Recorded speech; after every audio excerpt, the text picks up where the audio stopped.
Hello, Kate Walker here. Miss Walker, this is Professor Ponce. I'm about to start my lecture on the Yukols at any moment. Please make haste to come. Okay, I'll give it my best. Excellent. We'll be in the main lecture hall. See you soon.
Hello? Where are you? Hi, Dan. I'm in Barrickstadt. What? Is that a town? I hope the man you're looking for lives there. Are you coming home soon? From what I gather, it's one huge university with an extraordinary station aviary. If you could only see it, there are trees and birds everywhere. It's so weird here. Sounds like a great place for a bit of sightseeing. So, are you coming back soon? I don't think so. In fact, the train I'm traveling on has some kind of a mechanical problem. We've been forced to stop here. Us? I thought you were alone. Who's with you? Oscar, the train engineer. You're messing around with mechanics now, are you? Don't be so stupid, Dan, please. Oscar is an automaton created by Mr. Varlberg, the man I'm looking for. And he's not any old robot. He's a sophisticated butler type, if you see what I mean. He's a bit obsessive as well. Kate, I don't know what they're feeding you in Europe, but don't you think it's time that you came home? But my mission still isn't finished. To hell with your mission. I don't know why you accepted it in the first place. If you just stuck to the middle of the road, then we wouldn't be in this mess. We? If there's any mess, it's me who's in it. And while I'm trying to come to grips with strange towns, you, my darling, are sitting at home on your butt. I seem to remember we had nothing against my departure. It was only going to be 2 or 3 days, Kate. Please, try to put yourself in my shoes. Your shoes. Not only do I have to fit myself into your diary, but I've got to get myself into your shoes as well? Is there anywhere else Sir would like me to put myself while we're on this subject? Look, I don't want to talk about it now. Call me back when you've calmed down. I was perfectly calm before I picked up your call. I only wanted a few words of encouragement, not your disdain. Was that too much to ask? You can be such a selfish... Takes one to know one, sweetheart.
Ah, there you are, Miss Walker. Good. Take a seat quickly. I'm impatient to start my lesson.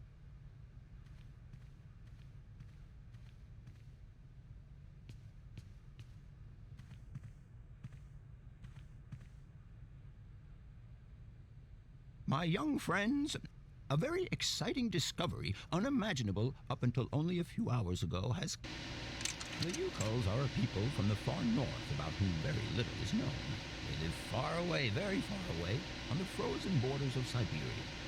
This distance and the climatic conditions of the region, which are unfavorable to human existence, have limited the size of the Yukol population and kept it out of reach of the scientific world. The handful of slides that follow are actually the only documentation we have in our possession. It was a Russian explorer who made these drawings and took these photographs 100 or so years ago. Today, we owe what we know about the Yukol people and their culture to him. We know that the origins of the Yukols date back to the last ice age. Curiously, evidence of their presence has been found in Western Europe, and more precisely in the prehistoric caves at the heart of the Alps. This people, it seems, undertook a long migration over centuries towards the far north of the globe. The reasons for this migration are due to the importance of the mammoth in their craft, trade, and culture. They used them for transportation and as beasts of burden. The mammoth brought them meat, skins, fat, and ivory. Man and animal lived in symbiosis. There's no doubt about it. Mammoths started to drift away from the region due to changing climatic conditions, and the Yukols followed them to the north, to the edges of Syberia. Prehistoric cave drawings, identified as Yukol in origin, first led me to the extraordinary hypothesis that the Yukols had managed to domesticate the mammoth. They are, to the best of our knowledge, the only prehistoric people to represent a man riding a mammoth. Today, because of this genuine mammoth skin effigy, identified by myself as an authentic Neolithic object, I can confirm this hypothesis. Yukol forebears managed to tame mammoths. Prehistoric man uses little imagination. He draws what he sees and represents scenes from real life. This familiar day-to-day object is actually a children's toy. As we have seen, Yukol existence was inextricably linked to that of the mammoth. They used its skin for clothing and to make the roofs and walls of their houses. They used the tusks to build the frameworks of their homes, as well as weapons, tools, and jewelry. Curiously, the disappearance of the mammoth 12,000 years ago had no immediate effect on the Yukol's way of life. It seemed that for a long time after, the people maintained their strong bond with the mammoth through the centuries. As incredible as it may seem, the Yukol people have continued right up until the start of this century to feed themselves on mammoth meat and to use the skin for clothing and shelter.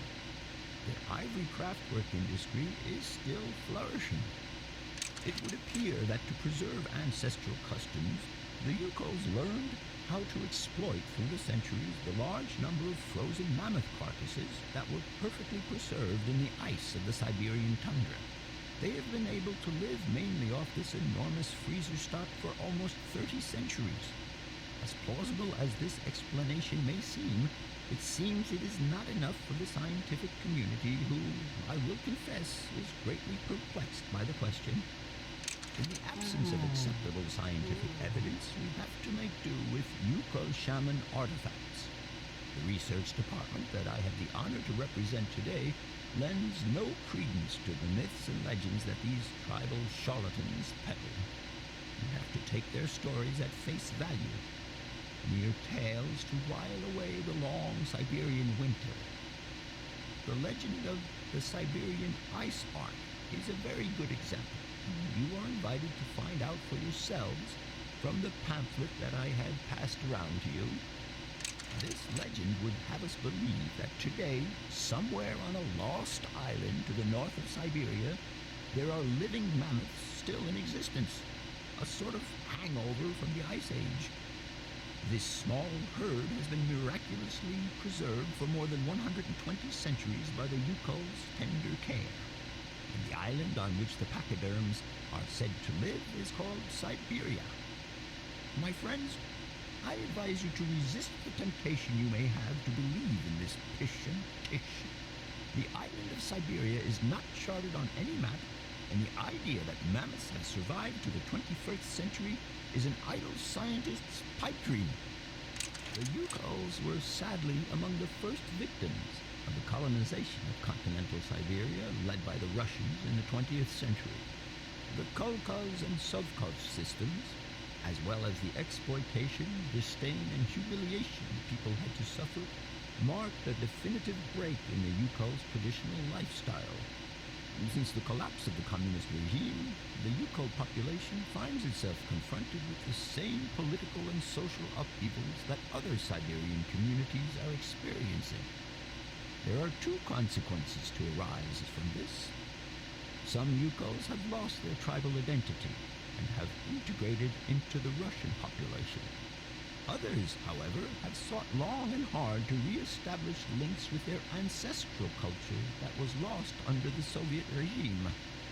Now, at the start of the 21st century, the last true surviving Yukols have gone to live on the vast territories of their ancestors. Nobody knows today where they live or how they survive. Their very existence would be a matter for speculation if they did not turn up periodically at the tundra's most isolated fur trading posts to exchange mammoth tusks for essential items. There ends my lecture for today. Thank you for being among us today, Miss Walker. Please make your way to the laboratory where you will find your mammoth doll. There are also photocopies of my lectures should you so require them.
What is it you want to know, miss?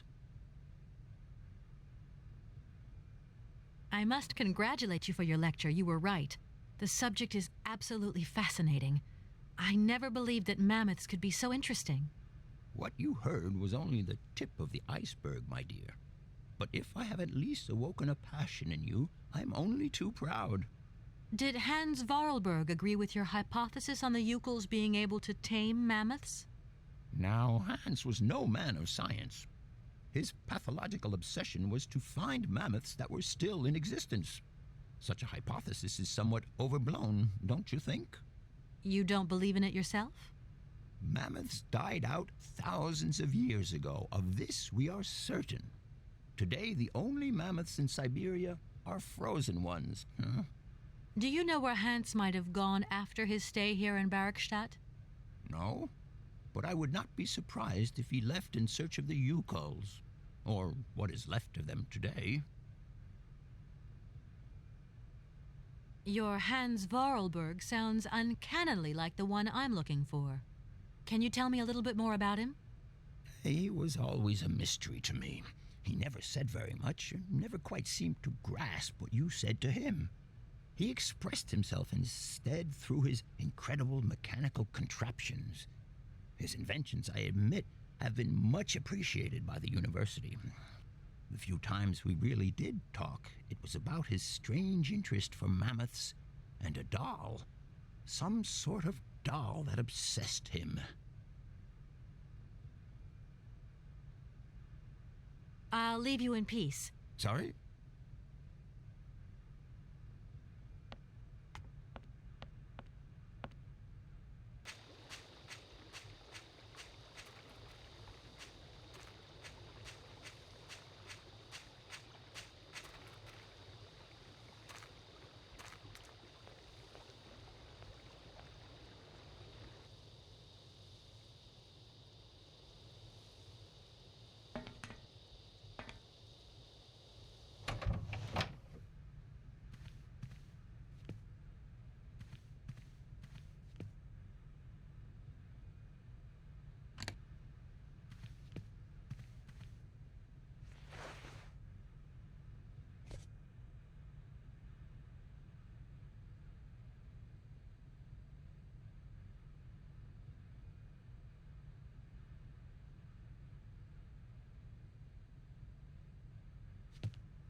Everything okay? Yes, Kate Walker. I am waiting to continue our journey. Oscar, if you tell me one more time something's missing, I'll... Everything is ready. Take your seat, Kate Walker. We are leaving. I'll... Okay...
What are you doing there, Oscar?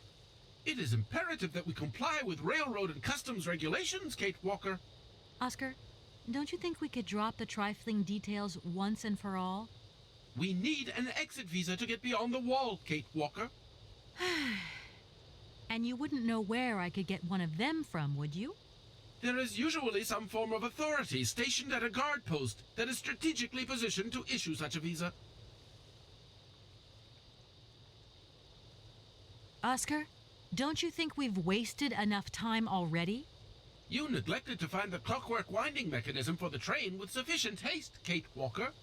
What nerve! And you refused to lend a helping hand. Help that could have been invaluable to me. I agree, Kate Walker. If you weren't so obsessed by procedure, we wouldn't have had a hitch.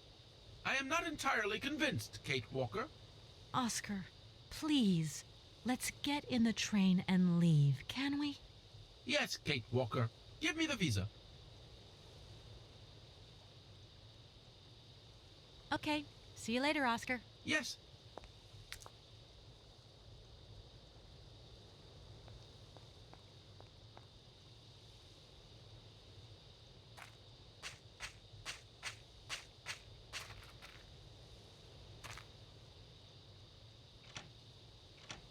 No point.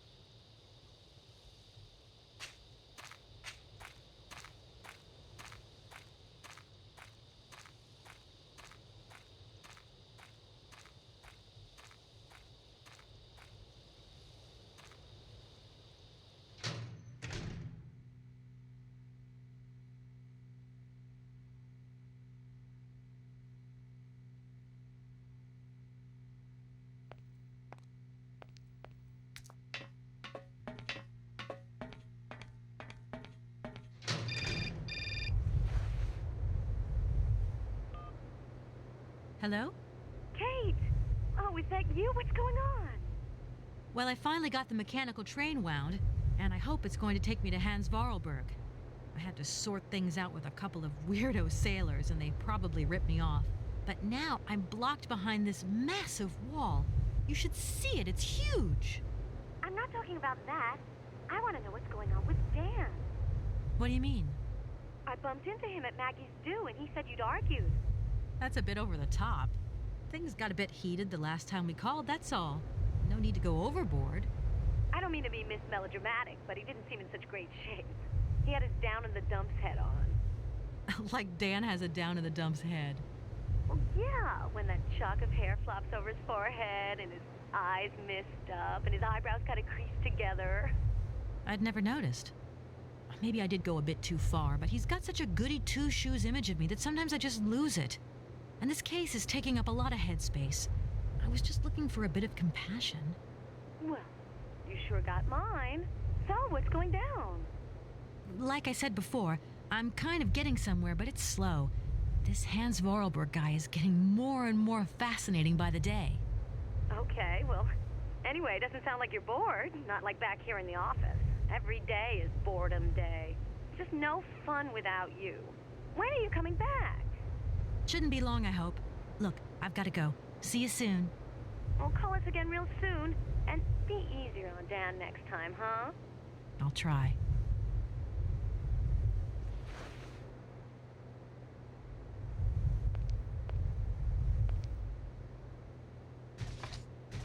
No point. It's locked.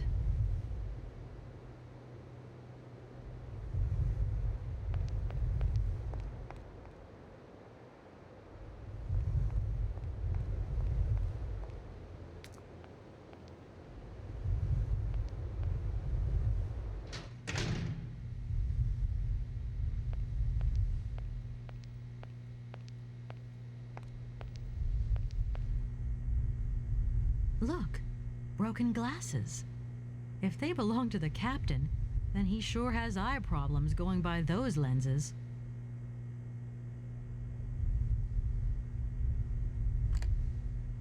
I haven't got time to have a drink right now. Look. I haven't got...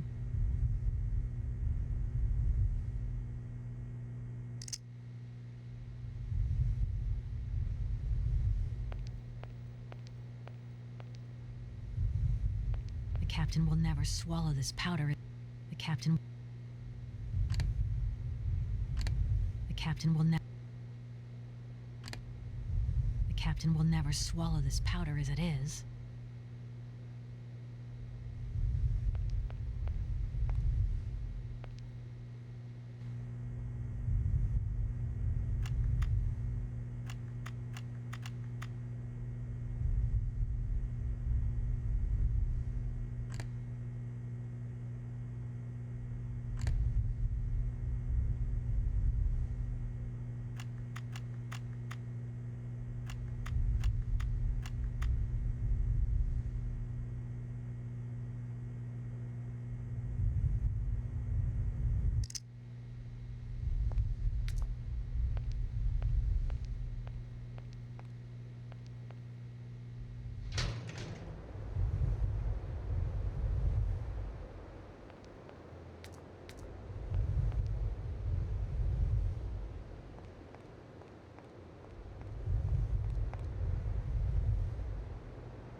No point. It's...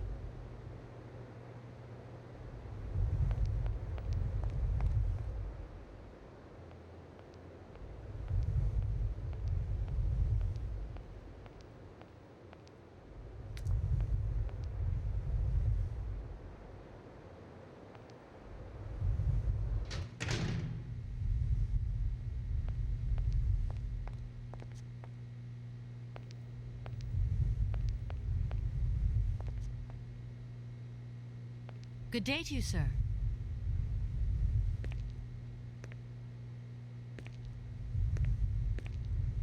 Captain Malatesta, Commander-in-Chief of the Barkstadt Border Post, at your service, madam.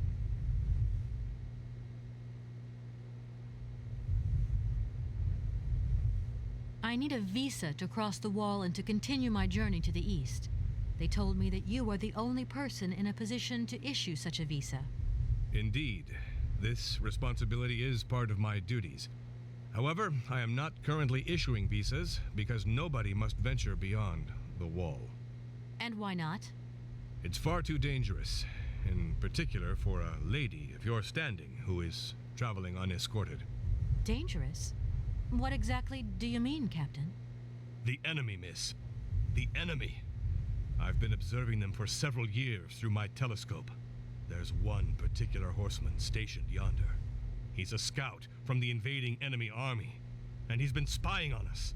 So I have to be extremely vigilant. He knows that I know he's there, you understand? And as long as I keep my eye on him, he won't dare try anything. Are you sure? Please, take a look for yourself.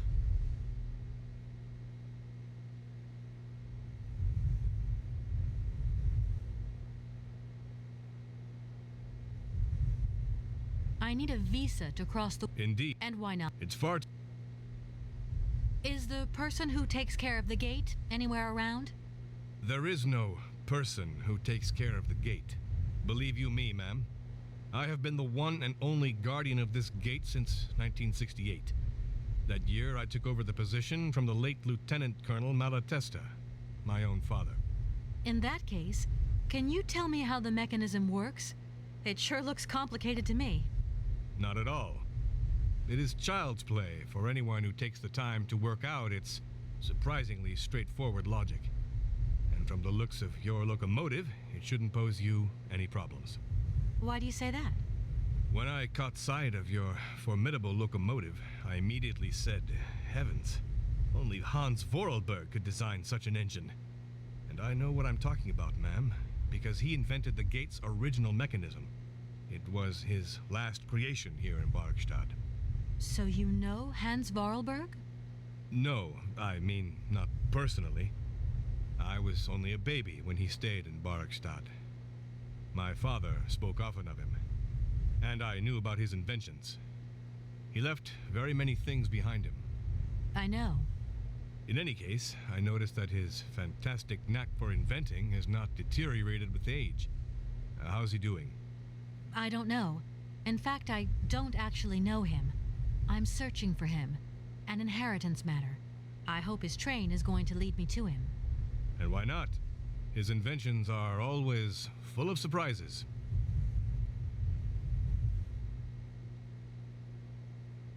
Don't mind me if I retire, Captain.